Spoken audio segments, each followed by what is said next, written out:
Hello everyone, thanks for joining me. My name's Christopher Donald and welcome to my channel. Every now and then my camera decides to eat the audio on my videos, so I'm just going to dub over this part. It pops back in a little bit later on, so have a little bit more context later in the demo. This is going to be a demonstration on making a oval form on the wheel, basically throwing a bottomless piece and then altering it so that it's an oval and adding a foot and a lid and a knob. So the whole thing from the first forming all the way up to the finishing. So I'm throwing this piece on a bat. It's helpful when you're doing larger pieces that you can't pick up easily to throw them on a surface that you can move around. And when you're throwing something that's a large bottomless piece, you want to spread the lump out pretty wide. So it's essentially like throwing a plate where you spread out the base to be essentially the diameter that you want the finished wall to be.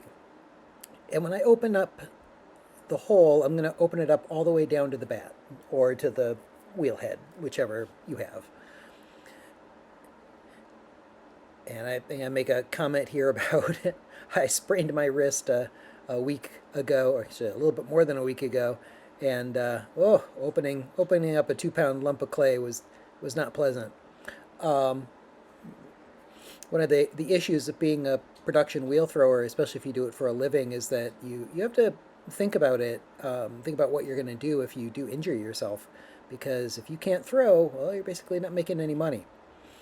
So I shifted the way that I was opening this using my left hand a little bit more, since my right hand is kind of out to lunch these days. And you can actually see I can put enough force on that coil that I can stop the wheel if I bear down on it enough.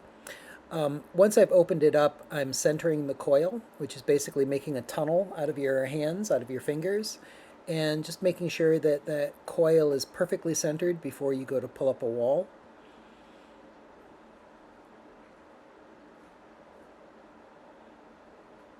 And I'm just cleaning out the extra leftover scraps in the bottom, but I'm cleaning it all the way off. There's no clay for a floor at this point. This is also similar to how you throw test tiles. If you throw them on the wheel, this is generally how you do them. Big rings with no floor.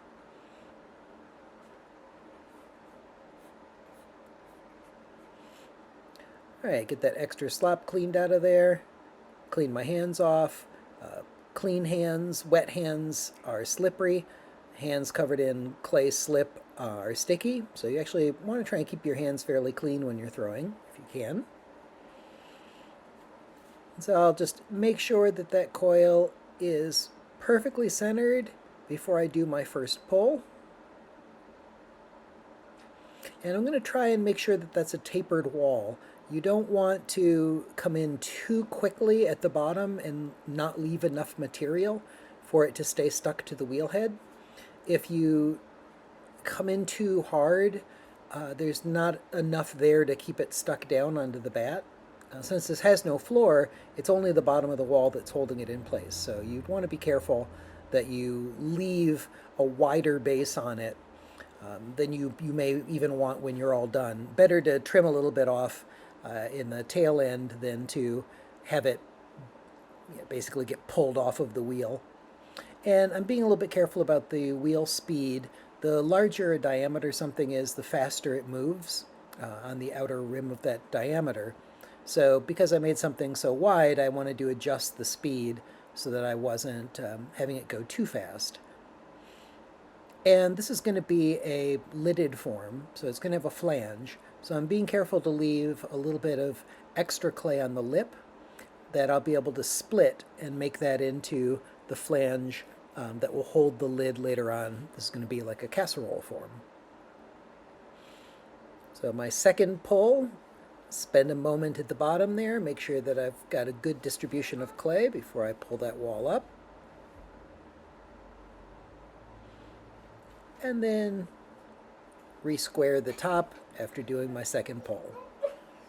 that's a step that a lot of times people forget to do, which is just making sure that after you've done a pull, you kind of compress that top edge because that clay often gets thrown off a little bit in the process of it being pulled up, and you want to make sure that that's nice and square. I'm going to take off a little bevel of clay at the bottom. That's slop clay that isn't going to do you any good.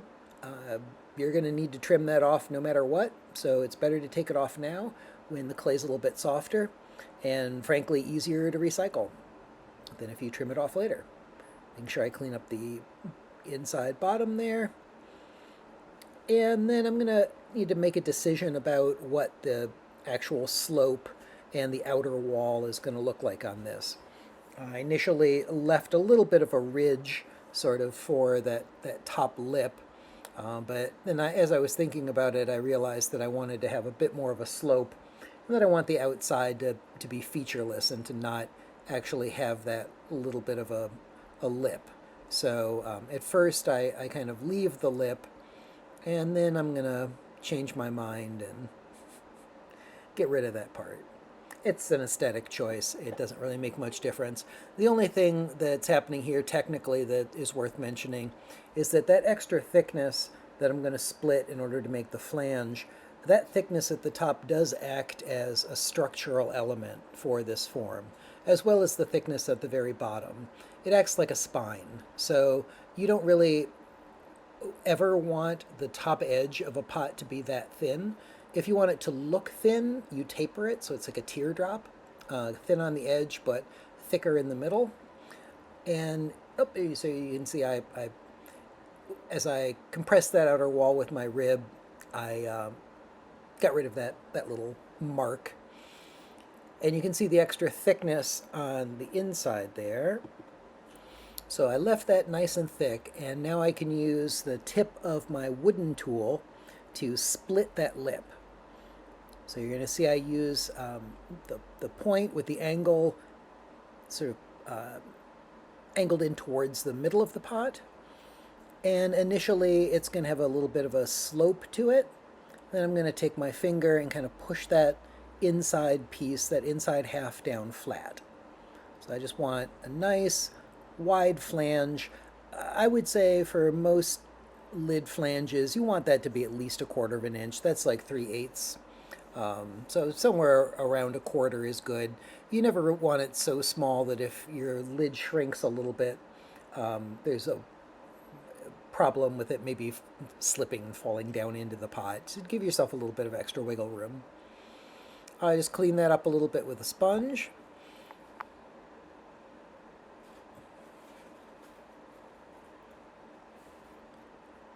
Clean up that bottom edge a tiny bit, and this is basically ready to dry. So when I come back, hopefully the audio will be returned, and the next step is going to be altering this into an oval. So go ahead and, I was just flattening that a teeny little bit more with my tool because I can't leave well enough alone, and I can make fun of my past self with my present self. All right, we'll move on to the next section now.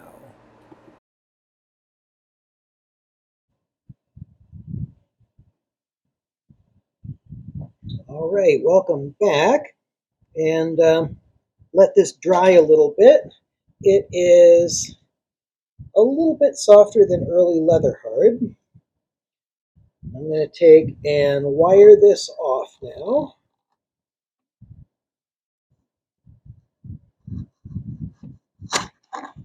Go, just trying to make sure I keep this flat.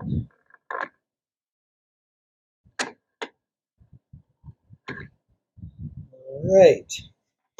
Now, this is a good stage for pushing it into an oval, which is what I'm going to do. I want it to be soft enough that I'm not going to crack it, but I want it to be firm enough that it bends really evenly. If I do this too soon, I'm going to dent the clay as I'm bending it. It'll kind of be just too soft. But if I do it too late, these flanges aren't going to really want to bend enough. These will dry out too much. and it has a tendency to want to crack. So this is pretty good, pretty much ideal. So I bent it, and then I can also kind of push it down on the ends because I want this to be more or less flat. Another way that you can do that is to invert this so that the weight is on this part and the back end is what bends, if any of it bends. But it's the perfect consistency, so it flattened itself out really nice. So now I'm going to let this continue to dry, and once it's at least medium leather hard, I'll roll out a slab, get the slab to be medium leather hard, and then put the two pieces together. So I'm going to go ahead and roll the slab kind of off camera, get that part ready. You don't really need to be watching me rolling out a slab. I've got videos on that. And then we will come back and I will show assembling this and putting on the lid for it, all of those parts. So next step, finishing. Right, be back. Bye.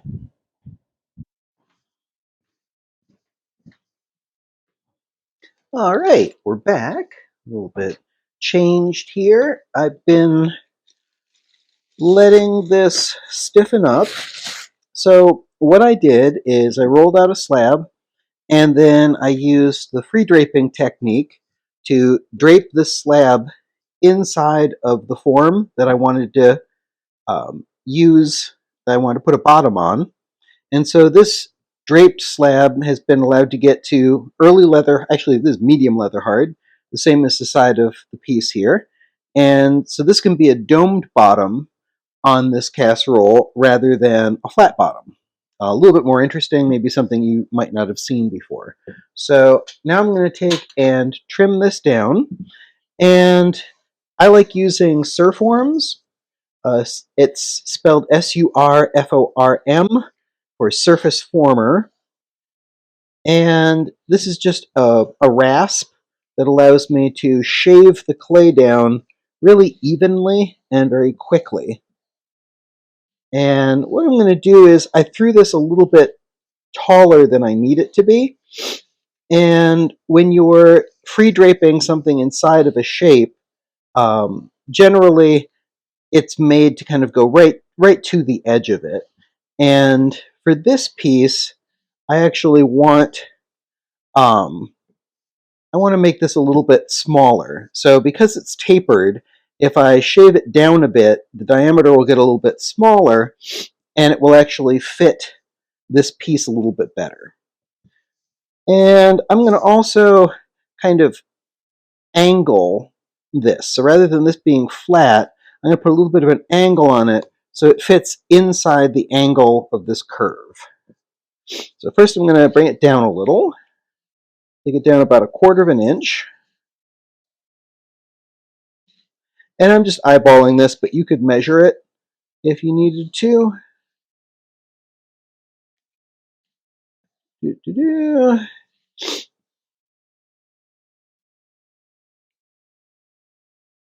That looks pretty good.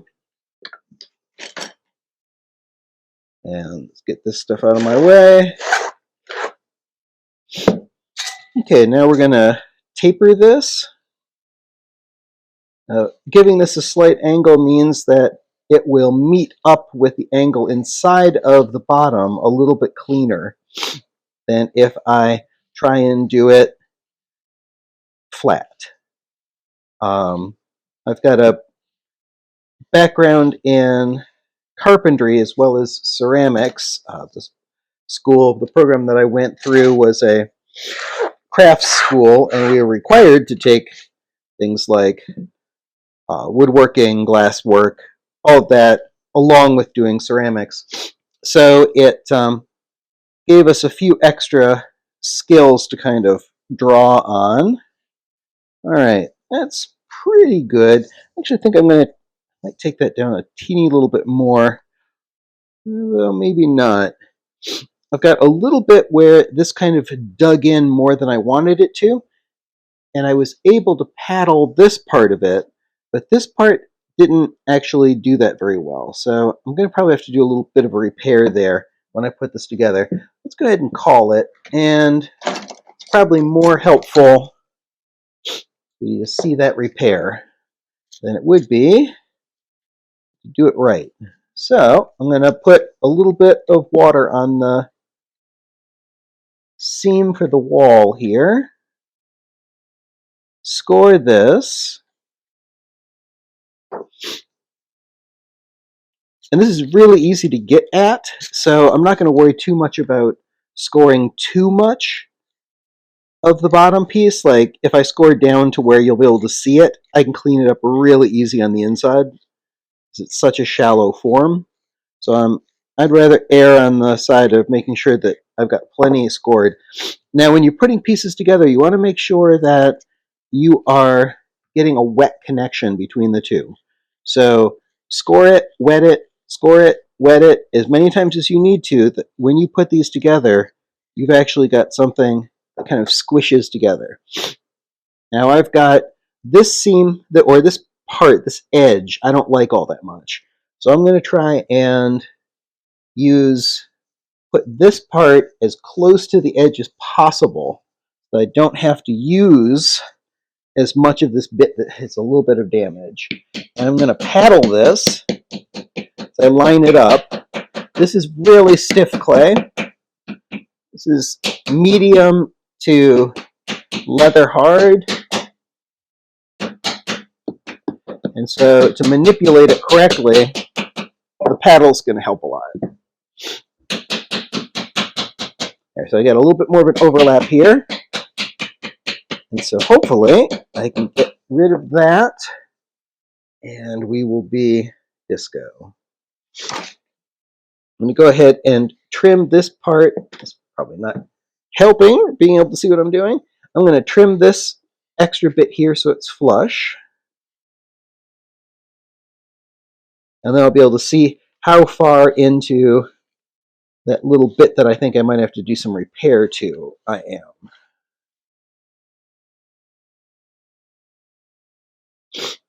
Now, all of this is exactly going to be the same if you just want to put a flat bottom on it. I'm showing something a little bit more complicated so that you can do something like this if you want to. Flat bottom, I mean, just roll it out flat, let it get stiff, score it, stick it on. Everything's exactly the same. The curve is just a little bit more thinking about it and a little bit more time, a little bit more planning. There we go. So that's not too bad. So that bit that I was a little concerned about is right on the edge there, and I think I can just take that right off. Okay, get this out of my way. Often, when it comes to a lot of things in craft, frankly, to be honest about it, the difference between something that is extraordinary or a little bit special is just time. It's just thoughtfulness.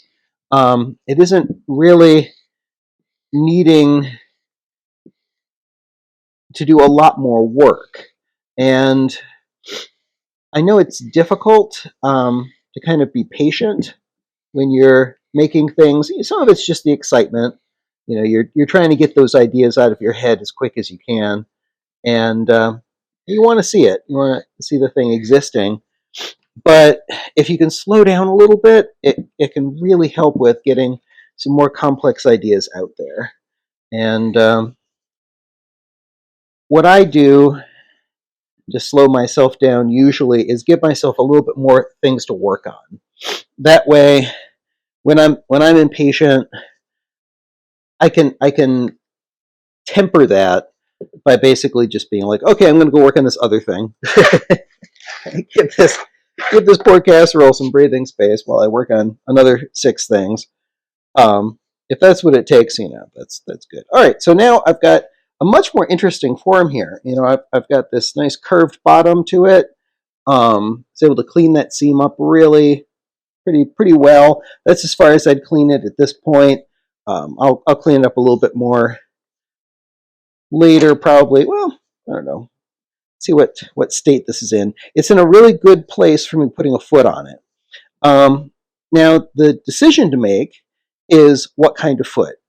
I have a video on doing an added foot, and I actually, I tell you, I really like this form just as it is, and I've got a really nice lift off of here. My temptation actually is to just put a flat foot on it, because this casserole is just like, it's a really satisfying kind of shape for holding. And I think I made the floor, this is thick enough, and it's just at the right part of the process where I can kind of just paddle this a little bit, and I can just give that a flattened foot. Yeah, I'm liking that. I'm just going to go with that. So when you do a flat foot on something, you actually want it to be slightly concave and not perfectly flat. In the kiln, a flat foot will warp, and it will actually come out, it'll warp this way. So if it's perfectly flat, it'll warp like this. If you make it so that it's concave a little, as it warps or settles, it won't round itself. It will flatten. There you go. Nice, stable foot. Now I've got a little bit to clean up on the inside here. Often people are asking, ding that, are asking me whether or not you need to do like a coil on the inside. I paddled this together. I feel really good about this seam.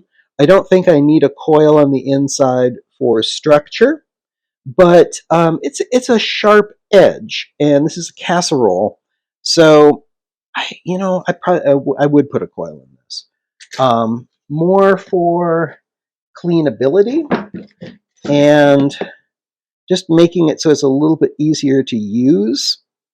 I would be tempted. Let me see if I've got a wooden tool that wants to clean it up, though.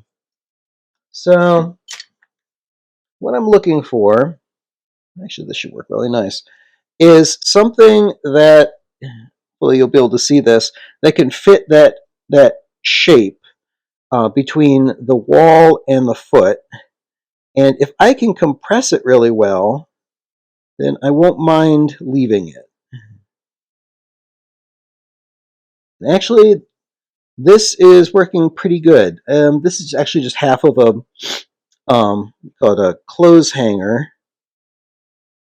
or clothespin, and it's fitting in there really good. So I'm getting a nice clean compression, and it's getting rid of that little bit of a lip that I was concerned about for making this easy to clean.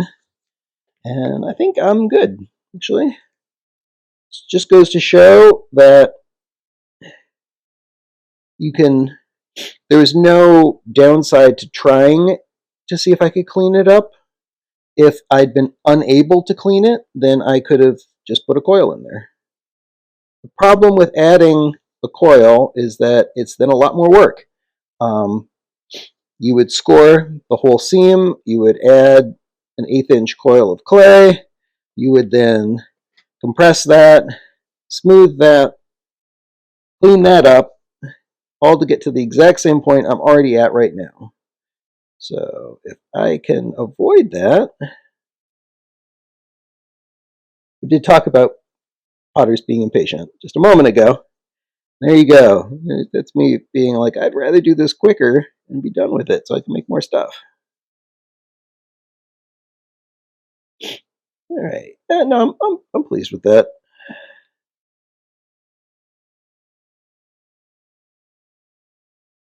Sometimes you got to be open to the idea of it maybe being less work.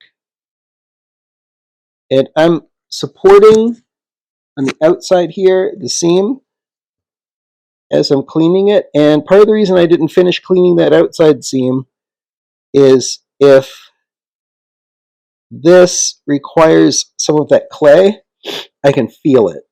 So I don't want to remove thickness out here until I'm sure that I didn't need it to support this seam. If it feels thin, if it feels like I'm pushing my luck, I can feel this coming apart. wanting to open up on me, then I would change my mind and I would add a coil on the inside here. This is a stress point. A lot going for me. The clays were at pretty much exactly the same point, the same amount of dryness. So I feel like this is going to be a really good connection, but it easily could have gone the other way. All right, that is cleaned up pretty good. And that means I can finish cleaning the outside. So to finish this outside part, I would want to use a metal rib. These ones are a little too stiff. Want your classic, there we go, classic chrome metal rib. My clay cleaned off of here since I'm obviously not cleaning my tools when I'm done. Getting a little messy. First, I'm going to use the flat side of this kidney shape to help scrape off the marks from the previous tool, from the Surform. So I'll remove those marks.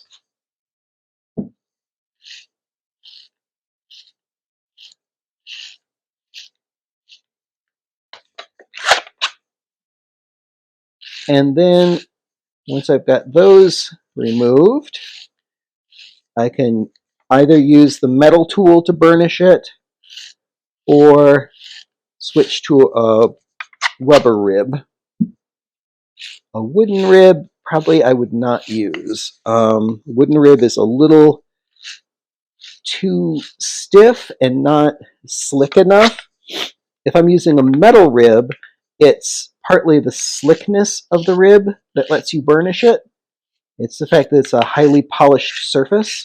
If I'm using a rubber rib, it is, again, the softness of it, the smoothness of it that's letting me burnish it. A wooden one has kind of the wrong properties to do either of those things. And it is just enough moisture still in it that the rubber rib is working better than the metal rib.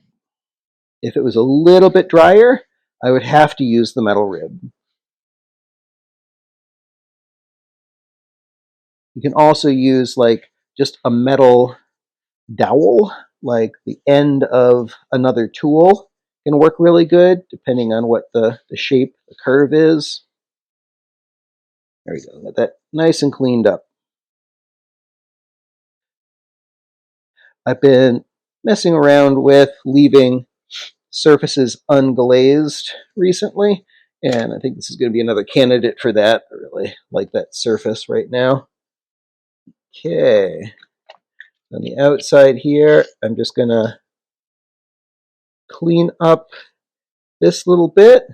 You can use the round part of the kidney if you feel like you might accidentally dig into something. It's less likely to do that. It doesn't have any edges. So just like the other part, I'm going to follow it around. I am dinging the inner lip occasionally with my fingers. That will be one of the last things I clean up. I know I can't avoid bumping it here and there, and I'll fix that when I'm all done. Think of this process of finishing as being like sanding lumber. You know, you do it gradually. You use each tool to remove the marks from the previous tool until you have something that's smooth. You don't try and go from a log to a table. There's in between steps. And a lot of times people with ceramics are kind of trying to go straight from a log to a table, and you just got to give yourself a little bit more space than that and an opportunity to kind of do it in stages. So I like the rubber rib because I can actually bridge this gap here and compress that seam and smooth it really, really well with a rubber rib. Almost like using your own fingers as far as its ability to kind of flex. I clean the tool off on the canvas after I use it because the clay right on the seam is a little bit wetter, and so the rib is wanting to pick some of it up and smear it, and I would rather not do that. So as I go, I'll just clean off my rib. We would also reflexively clean our tools on our aprons or our pant legs when we would work in production. I'm like wanting to like reach up and just wipe it on my shirt. Probably not a great idea. But we're always having to clean those darn aprons. I guess that's what the aprons are for. It's fine. All right, that looks pretty good. Might have to do a little bit more later just to double check that. All right, so now, a nice complex project. Now I'm going to need to make the lid. And this is essentially going to be a flat lid. So I don't have to worry as much about like careful drying for the lid because I'm going to, I could feel a little bit of roughness on this one. I'm going to pick it up, take that off. So what I want to do is roll out a slab, make it a little bit bigger than this oval. Let that get to early leather hard. I'll trim it to fit, put a little bit of a curve on it, just a bit, because a perfectly flat lid is also going to settle slightly in the firing. So you don't want it to be perfectly flat when you put it into the kiln. You want just a tiny little bit of a dome to it. So I'm going to go ahead and roll that out, get that drying. We'll come back. I'll show getting that lid fit and putting on a knob, and we will be in good shape. Get the sucker finished. All right, see you in a little bit. Bye. All right, welcome back. I have rolled out a slab and allowed it to get to medium leather hard. So we're going to get that shaped and use that as the lid. Like I mentioned earlier, I'm just going to put a slight bend in this in order to make it so that it's not perfectly flat. That way, if it does warp, it will warp to be flat rather than warping from flat to becoming slightly domed inward. I'm going to go ahead and put this on here upside down and mark it so I can get a little bit closer for my initial trimming. I'm going to need to make it about 1/4 of an inch smaller than this line, but this will make that go a little bit easier. If you want to figure out, say like for this, how much smaller this actually needs to be, I can measure the thickness of the rim and then set a pair of calipers and then just go ahead and trace that initial line, and that will give me a line at basically the wall thickness. These kinds of calipers are really useful for marking and measuring a lot of things in ceramics. I usually find them in antique stores, garage sales, and such. So go ahead and just trim this down. I can use a Surform. I can use I like using slightly dulled X-Acto blades. They're really thin. They cut the clay really well. I would not cut this exactly to the inner line because you always want to kind of like trim things into place. So I would get this close and then actually see where you're at. You can easily remove more, especially when you're using a Surform like this, but it's really hard to put it back. So basically I have to make another lid. We'll avoid that.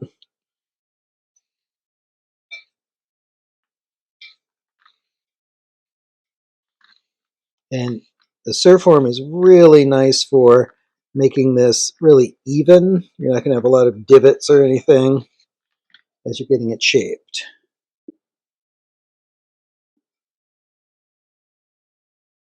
And you want to be careful because ovals are seldom perfect, meaning one side might be a little bit different from the other side.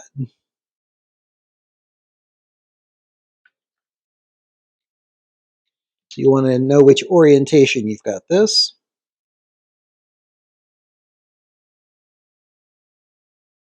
And you're also going to want to make sure that you leave a little bit of a gap.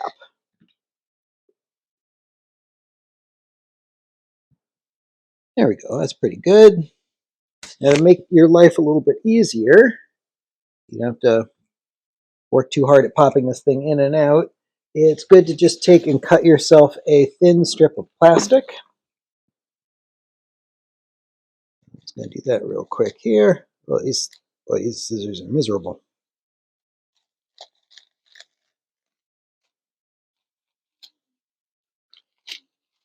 All right. And that plastic works as a way of lifting the lid out. So you can fit your lid and then you can actually move it. Make sure that it doesn't get stuck. This is pretty good. Got a little bit more I wouldn't mind taking off on this. Like I said, you don't want it to be like ridiculously tight. Close is good, but too tight be a problem. There we go. In a pinch, this is still flexible enough I can flex the actual container. Make sure it's fitting perfect.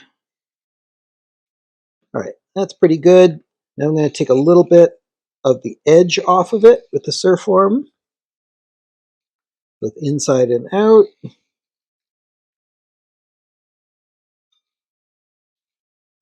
There we go. And I can use my rubber rib to smooth this off. I'll kind of feather it from the inside to the edge.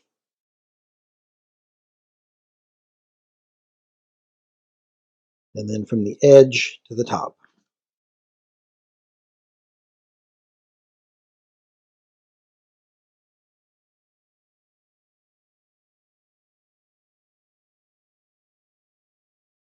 Go.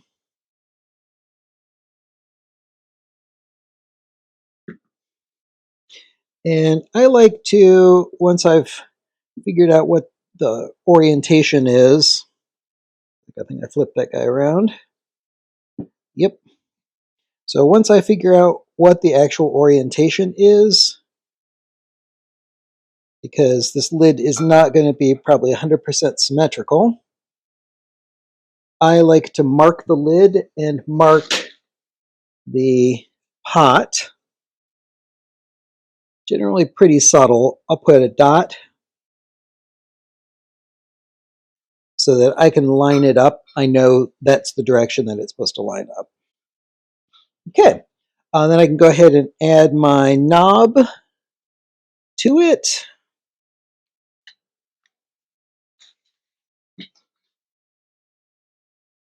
And it's good if you center these things.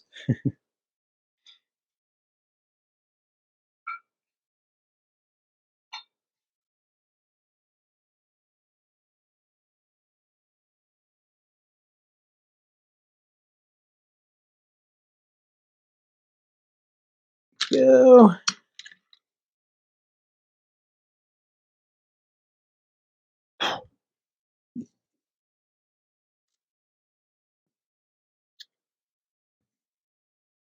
Okay. And as I mentioned earlier, you want a really nice wet connection between these.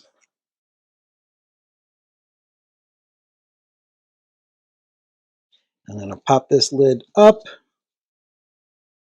so that I can fasten this knob really well. push a little bit from the underside.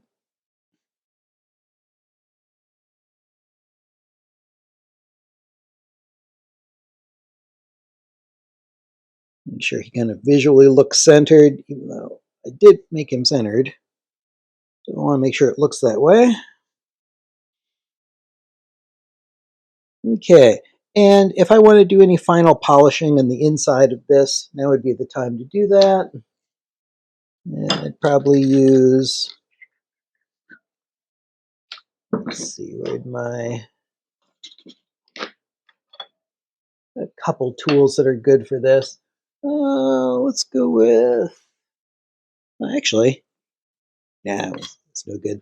The one I really like actually is a metal pin tool. It's kind of just right. Oh, here we go. I'll use this. I like using a cylinder. So like a metal handle works really good for this, and that aluminum metal pin tool has the same end as this X-Acto blade. So it works really good for polishing these inner flanges. And just get right in there. There we go. Part of the reason why potters will have so many tools in their toolboxes isn't because you need them to make everything. It's because we, bit by bit, have found really specialty things that we need specific tools for over time, and then we hold on to them, and you do that for like every single thing you make. After a while, you get a whole bunch of tools. You don't generally need a lot of tools, though, for making most things. But you do it long enough, and you start saying, hey, that one little tool would be perfect for this one little flange. Or you know what, you got 20 of them. All right, now I'm going to use rubber rib to kind of get that inner one. Now you're going to notice I don't like to put water back on things. Yes, I could use water to smooth this, but then I'm wetting it back down again, and it's much more efficient if I can let this just kind of go through its process of drying and going from being wet clay to dry clay without having to keep changing it and putting it back to wet, back to dry, back to wet, back to dry constantly. Polish that, which got rid of my dot. Make sure I put my dot back. There we go. And I kind of like to keep this plastic in there until this thing's more or less ready to fire. You never know when you might want to pop that back out. Last chance to kind of check the rim and push it so that it fits the lid perfectly. A little bit of a wiggle I like, but too much and it'll feel like it's rattling. Too little, and if I decide to glaze inside there, there won't be enough space. Right? Looks pretty good. So, you got to see throwing the wall using hand building techniques for putting the foot on this and for doing the lid. And there we go. So the one thing about the wheel is that everything that you make has to be round. So anything outside of making something round is going to end up being hand building techniques. That's why I recommend people take different classes from different people. You can use the skills that you learn in wheel throwing, build them with the skills you learn in hand building, and they cross-pollinate really nicely. So I can make a nice oval form with nice fitting lid, and it does not have to always be round. All right, well, thanks for joining me, and please subscribe to my channel if you want alerts for when new videos drop. Always something new to talk about. So thanks for joining me. Take care. I'll see you soon. Bye.